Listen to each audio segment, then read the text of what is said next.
This is a big one, ladies and gentlemen. Kingdom Hearts Birth by Sleep goes back 10 years before the events of the first game, and not only adds a bunch of new and important information to the other entries, but it also includes a hell of a lot of changes from those other entries, some good and some not so good. Unlike 358 Days, you can't afford to skip this one if you want to understand just what the hell is going on for not only the later games, but also the earlier games. Though if it's not Kingdom Hearts 2 that's many people's favorite one in the series, it would be Birth by Sleep, so yeah, that's a pretty big claim. It first came out for the PSP in 2010, with a final mix version coming out a year later in Japan, and not until 2014 for everywhere else in the 2.5 HD collection. I think it was a bold move to re-release Birth by Sleep on consoles, because since it's not exactly a spin-off title and has a lot of important details that you can't miss, especially before Dream Drop Distance and Kingdom Hearts 3, it wouldn't have been fair to keep it a PSP exclusive for so long. Still though, that must have really sucked back then trying to keep up to date with all the Kingdom Hearts games. You had to have both Kingdom Hearts 1 and 2 and a PlayStation 2, you originally needed a Game Boy Advance for Chain of Memories, 358 Days and Recoded required the Nintendo DS, Birth by Sleep asked that you get the PSP for it, and Dream Drop Distance needed the 3DS. That's 5 damn consoles you had to get just to make sure you didn't miss anything in the story. And if we're counting Kingdom Hearts 3 and a PS4 or an Xbox One, that makes 6 consoles. Dear God, it's a very good thing we now have most of these games on the PS3 and PS4, because that must have been an incredibly expensive investment beforehand. You can't buy the PSP version of Birth by Sleep digitally either, but the console re-releases are without a doubt the best way to play it. And before I bring any hopes up, I won't be talking about Birth by Sleep, a fragmentary passage that's included in the 2.8 collection, because it takes place after Dream Drop Distance, and basically acts as a short playable demo for Kingdom Hearts 3, so I thought it would be more appropriate to save it until the end. So let's grab our big ass keyblades, go back a decade, and see how the Kingdom Hearts timeline truly begins, and where the confusion truly takes its course. This is Kingdom Hearts Birth by Sleep.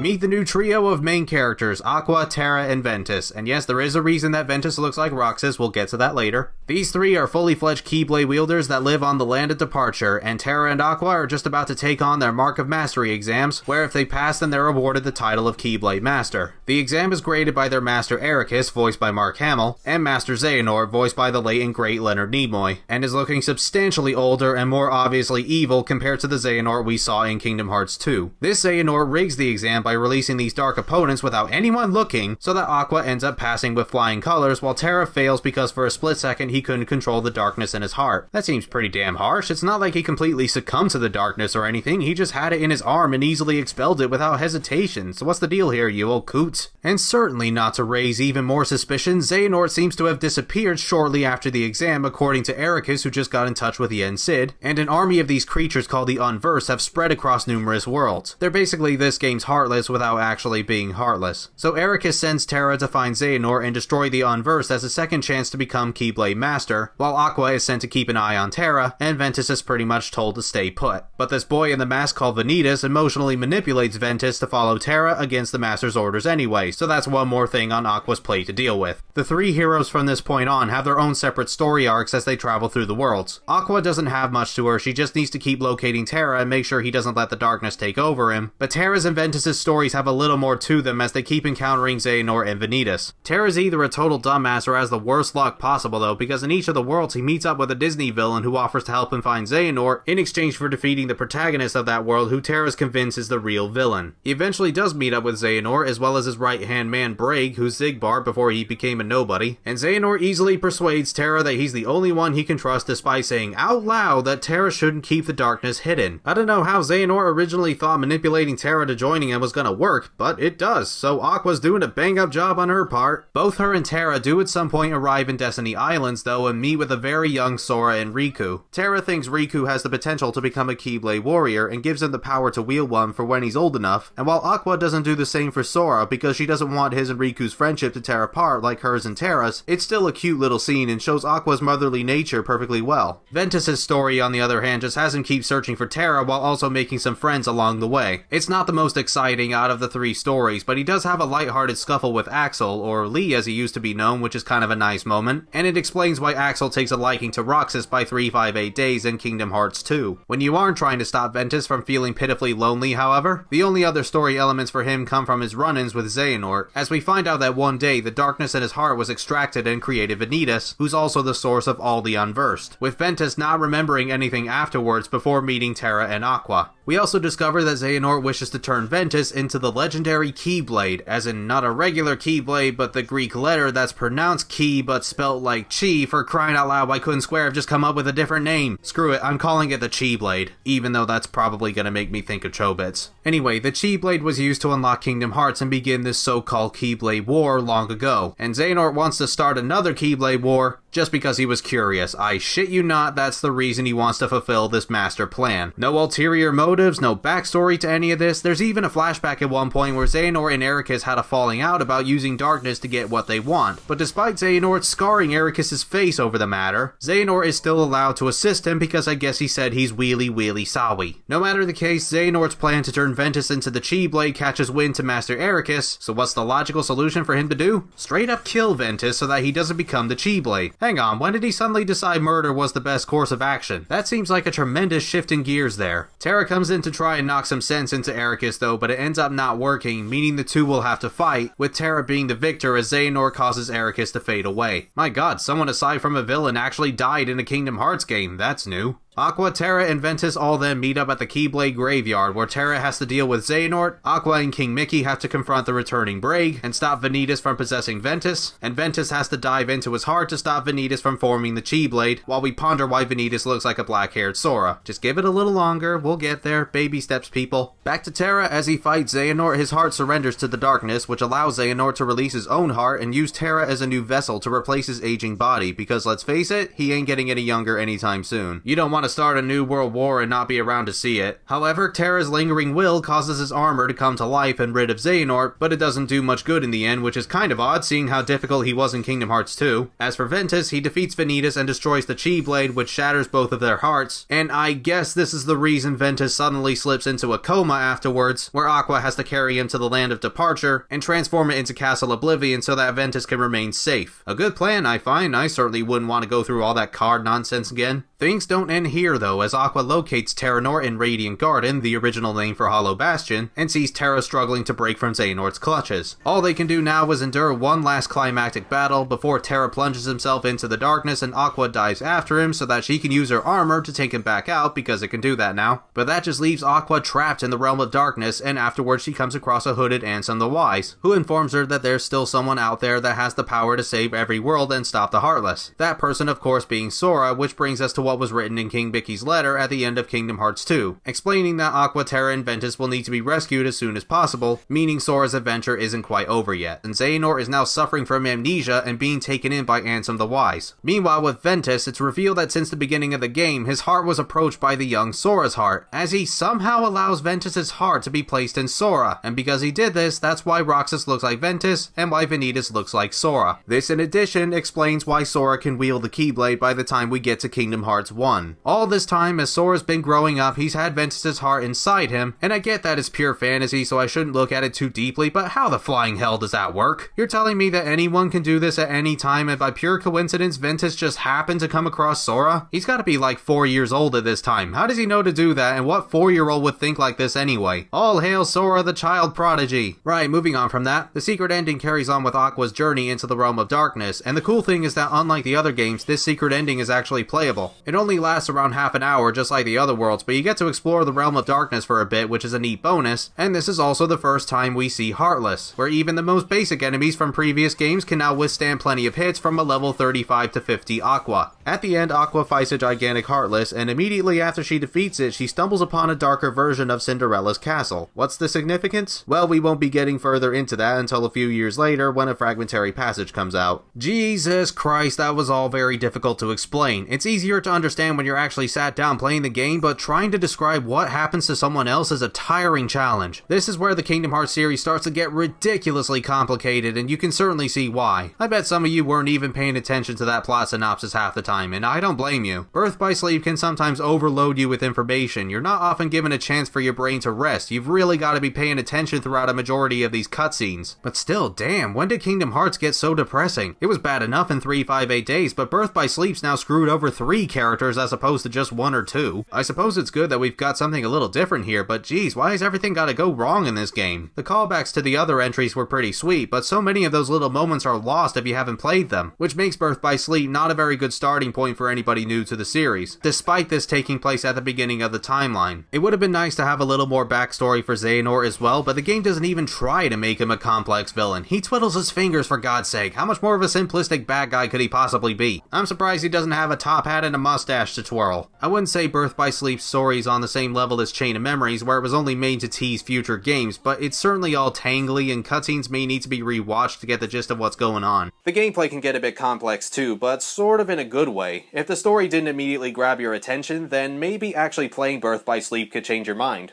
At the start of the game, you have to pick which character you want to play as first between Aqua, Terra, and Ventus, with each campaign lasting between 6 to 9 hours and all intertwining with each other at various points of the story. Terra hits hard with the Keyblade but can't do jack with magic, so he's sort of the easy mode of the game. Aqua isn't as good dealing physical attacks, but her magic's amazing, which makes her the hard mode, and Ventus has a rough balance of physical strength and magical ability, so he's the normal mode. Once all 3 characters' stories have been completed, then you unlock the final episode that holds the climactic final battle, and if you meet the right conditions, then you'll unlock the secret playable episode afterwards, totaling 20 to 25 hours of playtime. The most obvious comparison to this setup is Sonic Adventure, but if you want something a little more modern, then let's say Nier Automata. Truth be told, I did grow a little weary once I got to the 3rd character with how many times I went through the same worlds and events. It wasn't mentally draining for me, unlike Nier Automata, but by the 3rd campaign I just wanted to get to the final episode already and be done with the game. The correct order to go in terms of plot is Terra, Ventus, and then Aqua, but I ended up choosing Aqua first because I thought it was pretty cool that you could play as a female Keyblade wielder for once. And it was even cooler when she became a Keyblade Master. Should really be Keyblade Mistress, but I'm not getting into grammar issues with Kingdom Hearts, we'd be here all day. I left Ventus until last because I had enough of Roxas in 358 Days, and even back when I played this on the PS3, I didn't want to be reminded of the opening hours of Kingdom Hearts 2. Though surprisingly, I found Terra to be the least exciting out of the 3 with how repetitive his story got until the very end. You get to a new location, you meet with the respective Disney villain, and he gets tricked into stopping the good guys. Aqua's wasn't much better since she keeps falling behind Terra's and Ven's messes and ends up just missing them. Really, the entire plot doesn't get going until the last world in each campaign and in the final episode.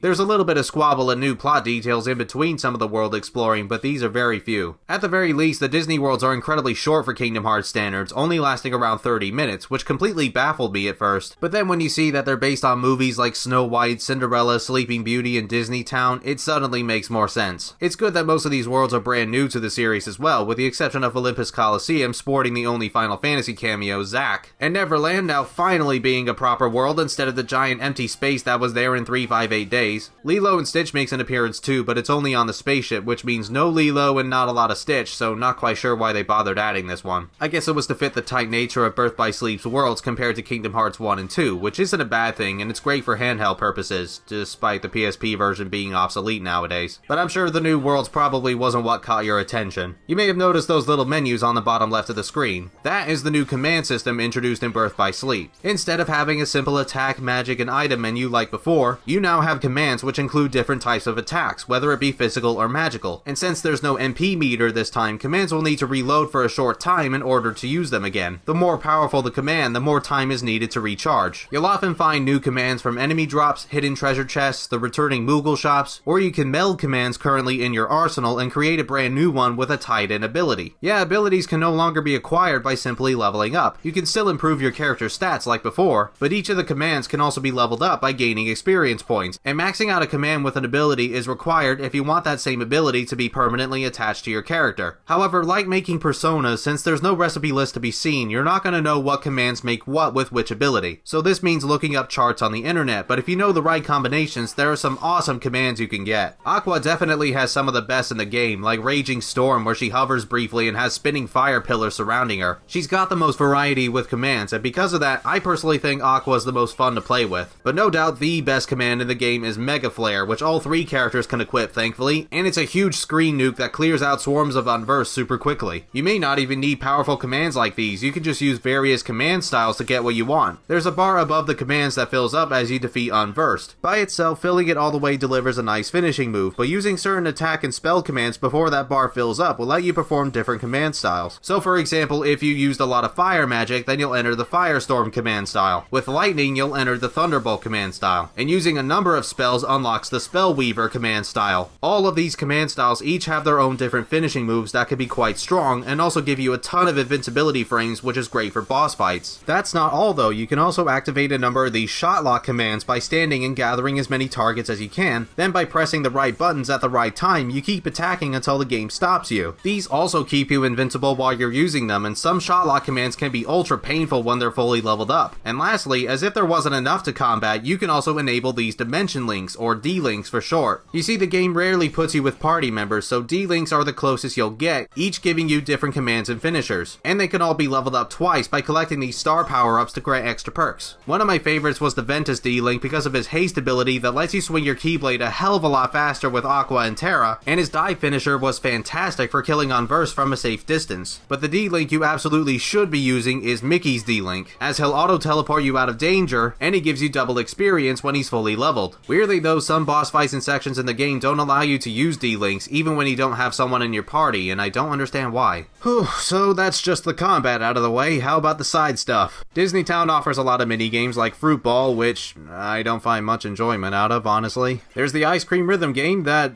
doesn't have much value either, aside from getting 100% completion. And the Mirage Arena's okay though. It replaces Olympus Coliseum and gives you different challenges against hordes of Unversed, and maybe an exclusive boss fight, like a much smaller Monstro than what he looked like before. The Mirage Arena also has a racing minigame that isn't very good either, it's basically a poor man's F-Zero. But I don't find it quite as tedious as the command board. I don't get this inclusion at all. It's like Monopoly, but you buy and expand property with commands and you have to reach a certain threshold of money to win the game. Completing a board levels up the commands you used without defeating any Unversed, which is cool in theory, but playing the command board is all luck based against the computer. You can choose to spend commands to alter the game to your favor, such as gathering money based on the amount of properties your opponents own, but there's usually something that will hold you back, like P taking away money for several turns. Ugh, that in itself pretty much declares that you've lost. If you want to win, abuse the hand system to hell and back. Tigger's got the right idea, he's freaking brutal at this game, and poor Pooh Bear's just stuck in the corner. Okay, I think I've set the mood right for this next part. Why are some of the Unversed so annoying to deal with, and what in God's name happened to the boss fights? Half of the Unversed can be dealt with no problem with all three characters, but then you get ones that are impervious to frontal attacks, remain invincible for a brief period, shoot projectiles at you from a far distance, taunt you by being too high to reach, or just refuse to die. As for the bosses, they're either too easy or too damn frustrating to take down, mostly the latter. You're barely given any breathing room to fight back, which is why it's recommended to abuse any invincibility frames you have, otherwise you're left spamming the dodge button over and over again until you get lucky and maybe get a hit in or two. I don't regret picking Aqua first, but good lord did I make the wrong choice. I played on Proud mode in this playthrough to make getting the secret ending easier, but even on the normal difficulty, these bosses don't let up in the slightest. Don't get me started on the Vanitas battles, these are plain shit no matter which character you choose. I got stuck on his second encounter with Aqua for like an hour and a half because he just would not stop attacking. And shot lock commands didn't help much either, since Vanitas would teleport out of the way 90% of the time. It's awful design, and I absolutely refuse to engage in Birth by Sleep's terrible super bosses. I barely managed to defeat Vanitas' lingering spirit with Aqua despite all the crap he puts you through, but this guy in the hood you unlock afterwards is one of the worst bosses I've ever played in a Kingdom Hearts game. Imagine this end this battle from the first game, but without any of the finesse or fairness. And now imagine having to deal with this asshole while he's invisible. That's not even close to fun. It's tiring and not very good for your hands either. Sephiroth and even the Lingering Will provided a better challenge than almost any of the super bosses in Birth by Sleep. Aqua's campaign took me the longest to finish because of how limited her approach was against those kinds of bosses, and I had that same problem on normal mode, so something definitely went wrong there. From a technical standpoint though, Birth by Sleep's graphics look pretty good for a PSP game, and are about as on par as the PS2 titles. Voice acting, on the other hand, is hit and miss. Actors like Mark Hamill and Leonard Nimoy do a good job despite the script they were given, and the Disney characters make an okay effort too, except for James Woods. He's starting to sound less invested than he was in Kingdom Hearts 1 and 2. And Aqua's voice actress couldn't sound any less bored if she tried. Could they really not pick someone else for her? They had to go with this voice? Then, you hopeless sleepyhead. Still, I'd say Birth by Sleep is a high-quality Kingdom Hearts game, certainly the best out of all the handheld titles so far. It's cool to finally see a competent one without having to worry about card combinations or tedious missions. The command system is a welcome change to me, and with the melding mechanics, shot locks, and D-links, this makes Birth by Sleep the most customizable Kingdom Hearts game the series has had so far. I'm not really sure why commands were added, seeing as how the PSP has enough buttons to warrant a traditional battle system, which 358 Days has proven to be possible, but I don't mind its inclusion even if I prefer how Kingdom Hearts 1 and 2 did it. Birth by Sleep's story can get a little all over the place, and a lot of the boss fights are absolutely appalling, but it can still be a rather fun time. As I said before though, definitely get the HD versions over the original PSP release. The camera control is a lot better and it's the more accessible option. Okie dokie, we've only got 2 more Kingdom Hearts games before we're done. That's Kingdom Hearts Recoded and Kingdom Hearts Dream Drop Distance, as well as a fragmentary passage. I won't wait until after a couple of videos this time before doing Recoded, because there's really not much in that game for me to talk about, so the next video will be that, and then we'll have Shadow of the Tomb Raider just around the corner. I could be playing the new Spider-Man game instead. Anyway, I shall see you all next time for Recoded, and have yourselves a good day. That's Kingdom Hearts Recoded and Kingdom Hearts Dream Drop Distance, as well as That's Kingdom Hearts Dream Drop Distance and Kingdom Hearts... damn it. That's Kingdom Hearts Dream Drop Distance. Why do I keep saying Dream Drop Distance? No, that's not first. We've only got 2 more Kingdom Hearts games left before...